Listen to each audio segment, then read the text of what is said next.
శిలువ శక్తి అనేటువంటి అనుదిన వర్తమాన కార్యక్రమం చూస్తున్న మీ అందరికీ ప్రభువైన యేసుక్రీస్తు వారి శ్రేష్టమైన నామంలో వందనాలు శుభములు తెలియజేసుకుంటూ ఉన్నాను. ఈరోజు మన ధ్యాన అంశము యోహాను సువార్త 13వ అధ్యాయము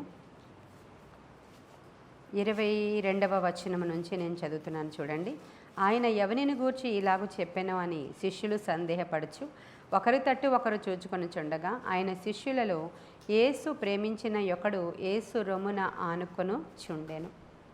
ఈరోజు మనం ధ్యానం చేస్తూ ఉన్నాము యేసు రొమ్మున ఆనుకునే ఉన్నటువంటి ఒక శిష్యుని కొరకు. యేసు రొమ్మున ఆనుకోవడం అంటే యేసుక్రీస్తు ప్రభు వారికి చాలా ఇష్టమైన వాడని, చాలా ప్రియమైన వాడని, చాలా దగ్గరగా ఉన్నవాడని, యేసు చాలా ప్రేమించేటువంటి శిష్యుడని అనేటువంటి అర్థాలని తీసుకుంటూ ఉంటాం మనం బైబిల్ చదువుతున్నప్పుడు. యేసుక్రీస్తు ప్రభు వారికి ఎంతమంది శిష్యులు ఉన్నారు? 12 మంది శిష్యులు. వాళ్ళు 12 మంది ఉన్నారు అని మనకి ఎక్కడ తెలుస్తుందో ఒకసారి చూద్దాం.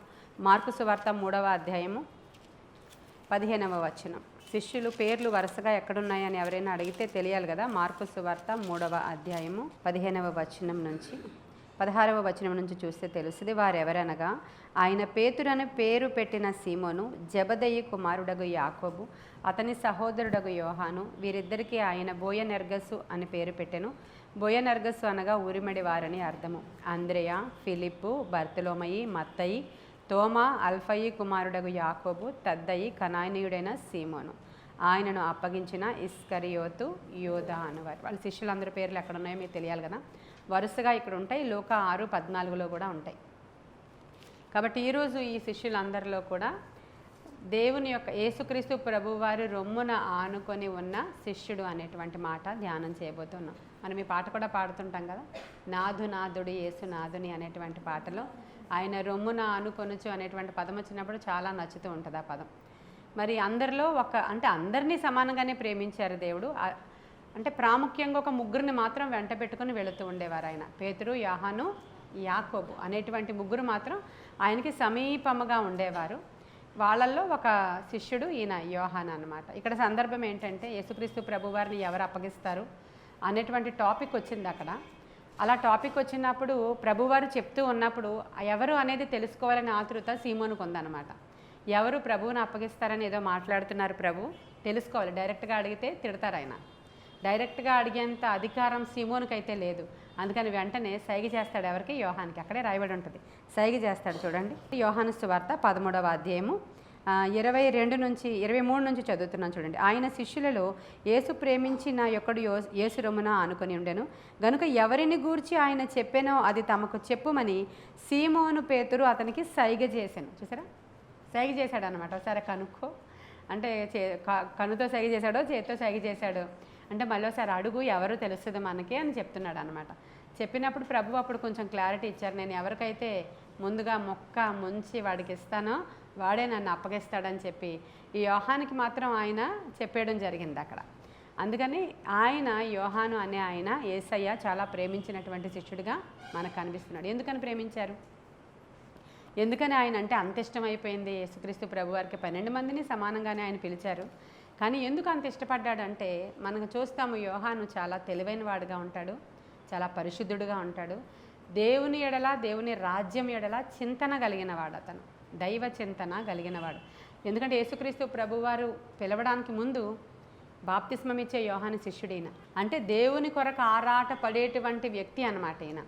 జెబెదయి కుమారులు వీళ్ళిద్దరు, యాకోబు, యోహాను అనేవాళ్ళు బ్రదర్స్. యేసుక్రీస్తు ప్రభు వారి శిష్యుల్లో వీళ్ళిద్దరు బ్రదర్స్ ఉన్నారు. యాకోబు, యోహాను అనేవాళ్ళు జెబెదయి అనేటువంటి ఒక వ్యక్తి యొక్క కుమారులు వీళ్ళిద్దరు. జెబెదయి వాళ్ళ వైఫ్ పేరు సలోమే. సలోమే ఎవరంటే యేసుక్రీస్తు ప్రభువారి తల్లి యొక్క చెల్లెలు. సలోమే అనే మెసేజ్ మీకు చెప్పినప్పుడు ఈ వివరం అంతా చెప్పాను నేను మీకు. అంటే యేసుక్రీస్తు ప్రభువారికి ఏమవుతారు? వీళ్ళిద్దరూ బ్రదర్సే అవుతారు. అంటే అక్క చెల్లెళ్ళు పిల్లలు అన్నమాట, కజిన్ బ్రదర్స్ అన్నమాట వీళ్ళు. అలాని ఎక్కువ ప్రేమించలేదు కానీ ఆయన ఈయనకి కలిగిన దైవ చింతన, దేవుని ఎడలో ఉన్నటువంటి ఆసక్తి, పరిశుద్ధత, పవిత్రత, నమ్మకత్వం ఇవన్నీ కూడా యోహానులో ఉన్నాయి గనుకనే యేసుక్రీస్తు ప్రభువారు ప్రేమించిన శిష్యుడుగా ఆయన అంటే బైబిల్ చెప్తూ ఉంది మనకి. మనలో కూడా ఇవి ఉండాలి. నమ్మకత్వం చాలా ప్రాముఖ్యమైన విషయం. భక్తి చేస్తున్నాం కానీ మొదట నా నీతిని నా రాజ్యాన్ని వెదకాలి మీరు, అప్పుడు మీకు అన్నీ అనుగ్రహింపబడతాయి అన్నట్లు. చాలామంది మొన్న చెప్పినట్లు రొట్టె కొరకు వస్తారు, అప్పు తీరడం కొరకు వస్తారు, వ్యాధి పోవడం కొరకు వస్తారు, మరి వివాహాలు జరగాలని వస్తారు, లేకపోతే ఉద్యోగాలు రావాలని వస్తారు, మా పిల్లలు బాగా చదువుకోవాలని వస్తారు. ఎక్కువ ప్రార్థనకు వచ్చే వాళ్ళందరూ ఇలాంటి అవసరతలతో వస్తారు. ఆ తర్వాత ఇంకా అక్కడ దేవుని యొక్క ఆకర్షణ శక్తి, దేవుడు వాళ్ళని ఆకర్షించుకుంటే రెగ్యులర్గా వచ్చేటువంటి ప్రేయర్ వారియర్స్గా వాళ్ళు మార్చబడతారు. లేదు చాలామంది అవసరత తీర్చబడగానే వెళ్ళిపోతారు. ఇలా కాకుండా దేవునిని అంటి పెట్టుకునే వాళ్ళు కొంతమంది ఉంటారనమాట. అంటే దేవుణ్ణి దేవునిగా ప్రేమించి ఆయన రాజ్యము కొరకు ఇష్టపడేటువంటి వాళ్ళ లిస్టులో ఈ యొక్క శిష్యులు ఇంకా ఆయన ఫాలోవర్స్ కాబట్టి వాళ్ళల్లో ఈయన ఇంకా ఇలాంటి మంచి క్వాలిటీస్ కలిగి నమ్మకస్తుడు అని చెప్పగలం మనం. యేసుక్రీస్తు ప్రభువారిని సిలువ వేసేటప్పుడు పలికిన 7 మాటలు ప్రపంచవ్యాప్తంగా అవి చాలా ప్రాముఖ్యమైనవి కదా. సిలువ అనే వేదిక మీద నుంచి ప్రభు మాట్లాడిన మాటలు అంటారు. అదొక పెద్ద ప్రసంగం. అది దానినే ఎవ్రీ ఇయర్ వివరించుకుంటూ ఉంటారు. ఆ 7 మాటలు చాలా ప్రాముఖ్యమైన మాటలు. వాటిల్లో ఒక సింగిల్ అంటే ఒక మాట, ఒక సెంటెన్స్ అనుకోండి, ఒక 7 మాటలలో ఒక మాటని యోహానుతో మాట్లాడారు. ఆయన ఏమని మాట్లాడారు? అమ్మా ఇదిగో నీ కుమారుడు, ఇదిగో నీ తల్లి అని చెప్పి యోహానికి తల్లిని, మరి మిగతా శిష్యులందరూ చెదిరిపోయి పారిపోయారు కదా. యోహాన్ ఇంకా అక్కడ ఉన్నట్లే కదా, అప్పటికి మిగతా వాళ్ళందరూ పారిపోయారని రాయబడి ఉంది. యోహాన్ ఇంకా అక్కడే ఉన్నాడు కదా. ఉన్నప్పుడు తన తల్లిని యోహానికి అప్పగించారు ప్రభు. చరిత్ర ఏం చెప్తుందంటే మరియమ్మ గారు చనిపోయే వరకు ఈ యోహాను అందరూ వెళ్ళిపోయినట్లుగా ఆ సేవ కోసం వెళ్లకుండా ఆవిడ చనిపోయిన తరువాతే ఆయన ఎఫెస్కి ఆయన ప్రయాణమై వెళ్ళిపోయారు. రష్యాకి వెళ్ళారు, టర్కీకి వెళ్ళారు. ఈ ప్రాంతాలలో సువార్తను ఆయన ప్రకటిస్తూ ఎఫెస్లో సంఘ కాపరిగా ఆయన ఉండేవారు అనేటువంటిది చరిత్ర చెప్తున్నటువంటి సత్యం. మరి యొక్క యోహాను చాలా సందర్భాలలో, అంటే కొన్ని సందర్భాల్లో మనం కూడా కొన్ని తప్పిదాలు చేస్తూ ఉంటాం, మనలో కూడా కొన్ని అవలక్షణాలు ఉంటూ ఉంటాయి. అయినప్పటికీ ఆయన సహవాసంలో మనం అందరము ఈ యొక్క లెంట్ డేస్లో ఎలా సరి చేసుకుంటూ ఒక్కొక్క అవలక్షణాన్ని తీసేసుకుంటున్నామో వీళ్ళు అలాగే సరి చేసుకుంటూ ఉండేవారు. వీళ్ళందరూ ఒకసారి సమరయ అనే ప్రాంతానికి వెళితే వాళ్ళు యేసుక్రీస్తు ప్రభువారిని శిష్యుల్ని యాక్సెప్ట్ చేయలేదు. వాళ్ళు వీళ్ళకి లోబడట్లేదు, యాక్సెప్ట్ చేయలేదు ప్రభువుని. ఆ గ్రామస్తులు యాక్సెప్ట్ చేయలేనప్పుడు యోహాన్ ఏమంటాడంటే, ప్రభా ఒక్క మాట సెలవి అగ్ని దించేద్దామా ఈ యొక్క పట్టణం మీద అని అడుగుతాడు. అప్పుడు యేసుక్రీస్తు ప్రభువారిని గద్దిస్తారు. వీళ్ళిద్దరికీ కూడా ఒక పేరు ఉంది, ఉరిమెడి వారు అనేటువంటి పేరు ఉంది, బోయనెర్గెస్సు అని. ఎందుకంటే వీళ్ళు ఎలాంటి వాళ్ళు అంటే ఇంకా అంత గట్టిగా మాట్లాడతారనమాట. వెంటనే కోపం వచ్చేస్తుంది అనమాట. వెంటనే పౌరుషం, కోపం అనే కంటే పౌరుష పడిపోతారు. అలాంటి లక్షణాలు వీళ్ళల్లో మనకి కనిపిస్తాయి. అలాగా ఆ యొక్క ఒకసారి చూద్దాం, చూడండి ఎక్కడ మాట అన్నారు. లూకాసు వార్త 9వ అధ్యాయము 54 చదువుదాం. శిష్యులైన యాకోబును యోహానును అది చూచి, ప్రభువా ఆకాశము నుండి అగ్ని దిగి వీరిని నాశనము చేయనట్లు మేము ఆజ్ఞాపించుట నీకు ఇష్టమా అని అడుగగా ఆయన వారి తట్టు తిరిగి వారిని గద్దించెను. తిట్టరా లేదా? అక్కడ కిందన ఫుట్నోట్లో ఏమనుంది? మీరు ఎట్టి ఆత్మ గలవారో మీరు ఎరుగరు, మనుష్య కుమారుడు మనుష్యుల ఆత్మను రక్షించుటకే గాని నశింపచేయుటకు రాలేదని. అంటే అర్థం ఏంటి? మీరు వాళ్ళందరినీ చంపేద్దామా, వాళ్ళందరినీ నశింపచేసేద్దామా, వీళ్ళ మాట వినలేదు కాబట్టి వీళ్ళని ఇక్కడ ఏదో చేసేద్దామా అంటున్నారేంటి? నేను వాళ్ళందరినీ నశింప చేయడానికైతే రాలేదు, రక్షించడానికే నేను వచ్చాను అనే మాట, అంత పెద్ద మాట మాట్లాడాల్సిన అవసరం వచ్చింది. ఎందుకంటే వాళ్ళందరినీ ఇంకా వాళ్ళ మాట వినలేదు కాబట్టి ఇంక వాళ్ళని పొమ్మందామా అన్నట్టుగా, వాళ్ళని కాల్చేద్దామా అన్నట్లుగా వాళ్ళు పౌరుష పడే వాళ్ళ లిస్టులో ఈయన కూడా ఉన్నట్లుగా మనకు తెలుస్తుంది. ఇంకో చోట మార్కు 9:38 చూడండి.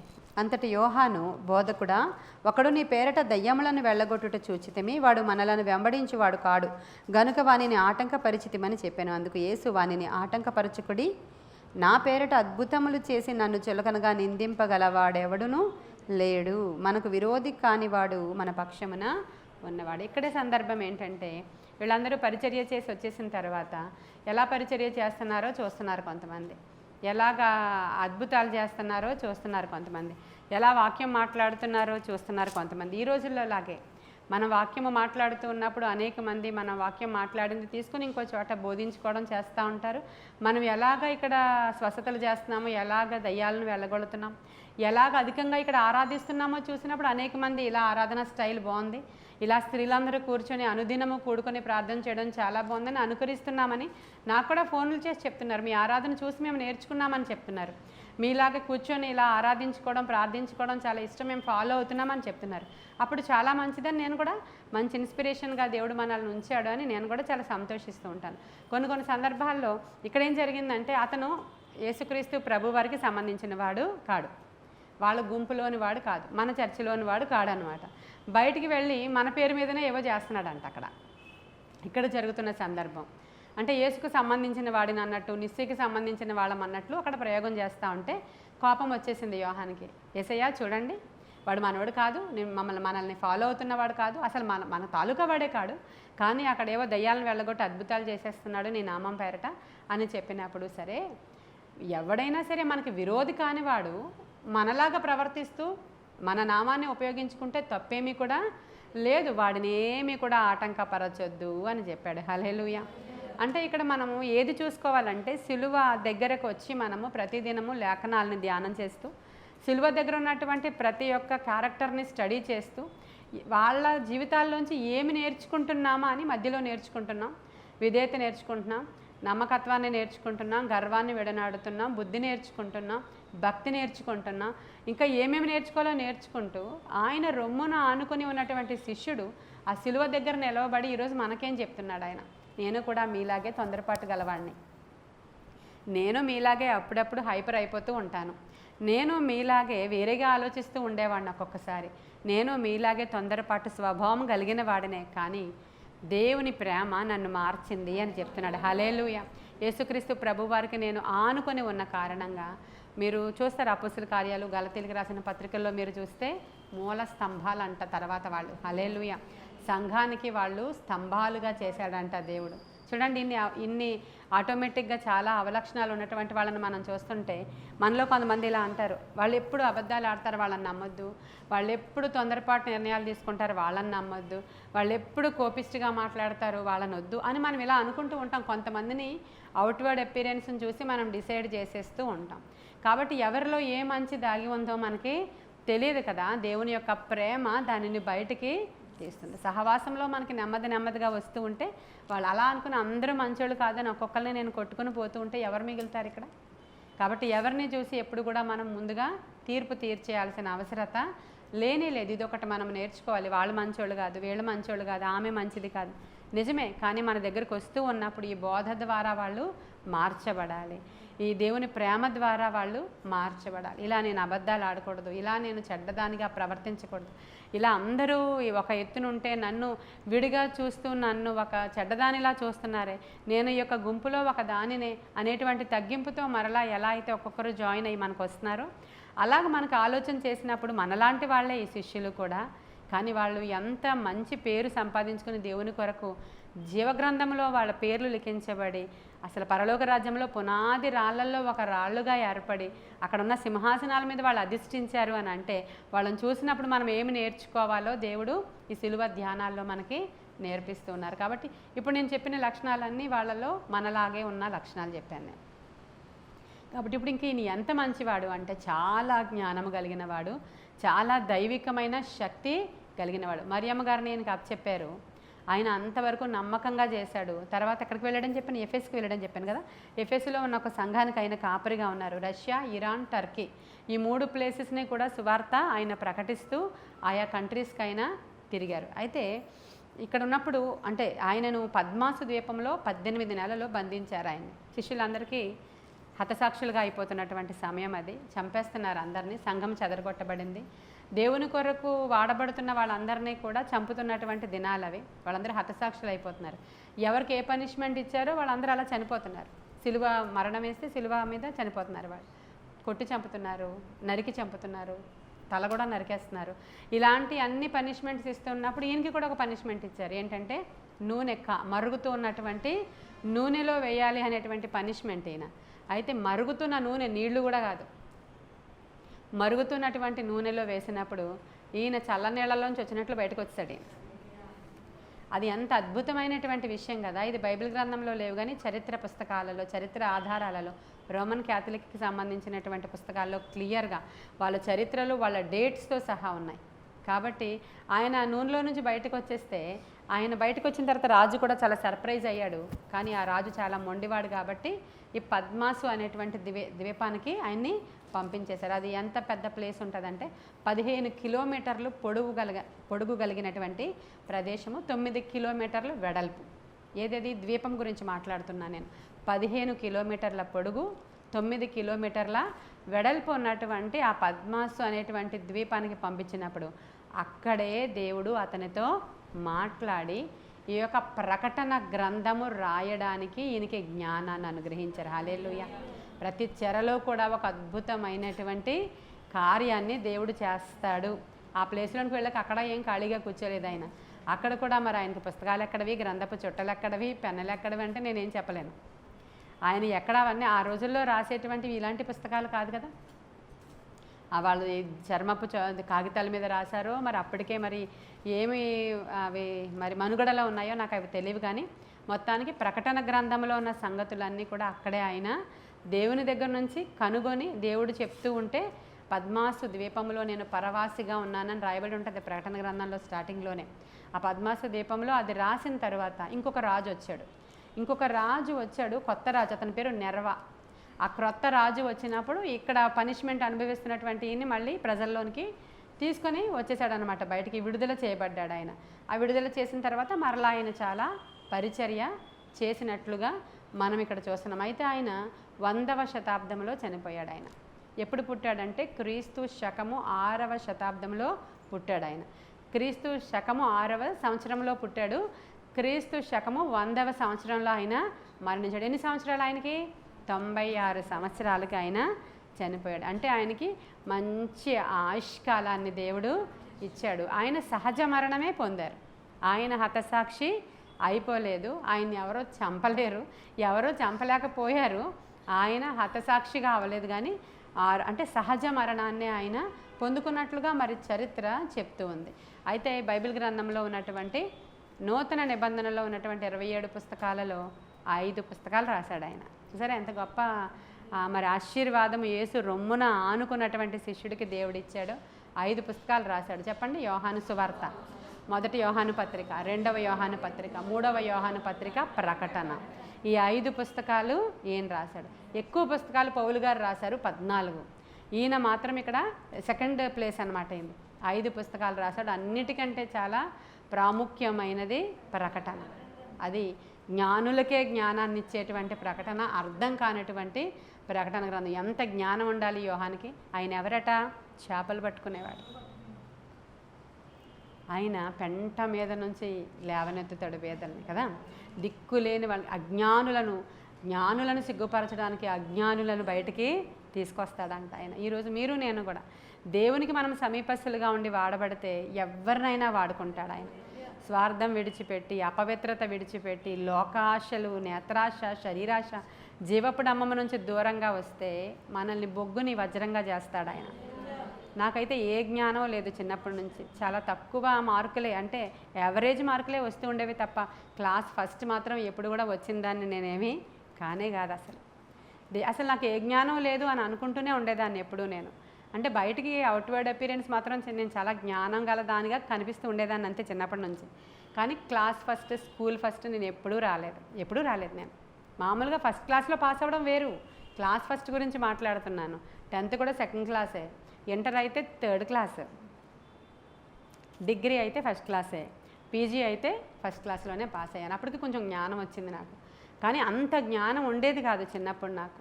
అంటే లోక జ్ఞానం కూడా ఉండేది కాదు, ఏ జ్ఞానం కూడా ఉండేది కాదు. కానీ దేవుడు మరి ఆయన యొక్క వాక్యాన్ని ప్రకటించడానికి మరి ఏ జ్ఞానం ఇచ్చి వాడుకుంటున్నాడు, ఎందుకు ఈ పాత్రను ఎలా వాడుకుంటున్నాడు ఆయన అంటే, ఆయనకి సమీపముగా వచ్చి మరియ వలె ఆయన పాదాల దగ్గర కూర్చున్నాను అంతే. నేను ఈరోజు ఆయన పాదాలను ఆశ్రయించి చెప్పాను. ఆయనకి మారిన కొత్తల్లో, రక్షించబడి వచ్చిన కొత్తల్లో అందరూ వచ్చి స్వస్థపడుతూ ఉంటే వాక్యానికి ఎవరైనా పిలిస్తే ప్రభువా నీకు దండం పెడతా, నన్ను మాత్రం వాక్యానికి ఎవరో పిలవకుండా చూడు, నాకు అసలు వాక్యం చెప్పడం రాదు, కాబట్టి నేను ప్రార్థన చేస్తాను. అక్కడ స్వస్థతలు అవుతున్నాయి కదా, ఎంతసేపైనా ఒక రిక్వెస్ట్ ఇచ్చేయండి, ఈ మూలను కూర్చొని నేను ప్రార్థన చేస్తాను అని ప్రార్థన చేస్తూ ఉండేదాన్ని. కాకినాడకి ఒకసారి ఒక హీలింగ్ ప్రేయర్కి వెళ్ళాల్సి వస్తే అక్కడికి నేను వెళ్ళను అని కూర్చున్నాను. నాకు నా జీవితంలో జరిగిన ఇన్సిడెంట్స్ ప్రకృతికి సంబంధించిన మనుషులకి అవి వినడానికి అవి కొంచెం వింతగా విడ్డూరంగా అనిపిస్తాయేమో, అవన్నీ సజీవ సాక్ష్యాలు అవన్నీ.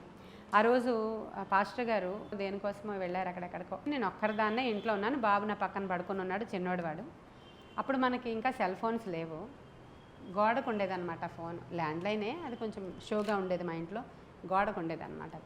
అది ఉండినప్పుడు ఆ రాత్రి ఏమవుతుందంటే కాకినాడ రమ్మన్నారు వాళ్ళు నన్ను పరిచర్య కోసం, ఒక వ్యక్తి హీలింగ్ ప్రేయర్ కోసం రమ్మన్నారు. నాకు వెళ్ళడానికి అసలు ఇష్టం లేదు, కాకినాడ వెళ్ళడం ఇష్టం లేదు. వెళ్ళను అని డిసైడ్ అయిపోయి నిద్రపోతున్నాను నేను. అందులో ఫోన్ వచ్చింది రాత్రి, అది ఏ టైమో కూడా నాకు తెలియదు, నేను గమనించుకోలేదు, గుర్తించుకోలేదు, గ్రహించుకోలేదు, టైం తెలియదు, అది అర్ధరాత్రి అయ్యి ఉండొచ్చు. ఫోన్ వచ్చింది. ఫోన్ వస్తే ఫాస్ట్గా వెళ్ళి నిద్రలోనే ఎత్తేసాను. పాస్టర్ గారేమో ఎక్కడి నుంచి నాకు కాల్ చేస్తున్నారు, లేరు కదా ఇంట్లో అని ఎత్తినప్పుడు, కాకినాడ వెళ్ళు అంతే పెట్టేశారు. అటు నుంచి ఇంకేమీ లేదు. నేను వినేసరికి ఫోన్ అయిపోయింది. ఎవరు చేశారో నాకు తెలియదు, ఎవరు మాట్లాడారో నాకు తెలియదు. కాకినాడ వెళ్ళువా, ఇదేంటి ఇలా వచ్చింది, తర్వాత ఎవరు చేశారో ఇంక నాకు తెలియట్లేదు అది ఫోన్ ఏంటో. ఆ ఉదయము నిద్రపోయాను, మళ్ళీ వెళ్ళిపోయి నిద్రపోయాను. మళ్ళీ ఉదయం సరికి అవును నన్ను కాకినాడ రమ్మన్నారు కదా, కాకినాడ వెళ్ళు అనేటువంటి స్వరం ఎవరిది, అక్కడ ఏమీ రికార్డ్ అయ్యలేదు ఫోన్లో. చూసారా, ఫోన్ వచ్చింది, రింగ్ అయింది, నేను లిఫ్ట్ చేశాను, నేను మాట్లాడాను, దాంట్లో ఏ డిజిట్స్ పడలేదు, ఎవరిది కూడా అక్కడ ఏమీ లేదు అక్కడ.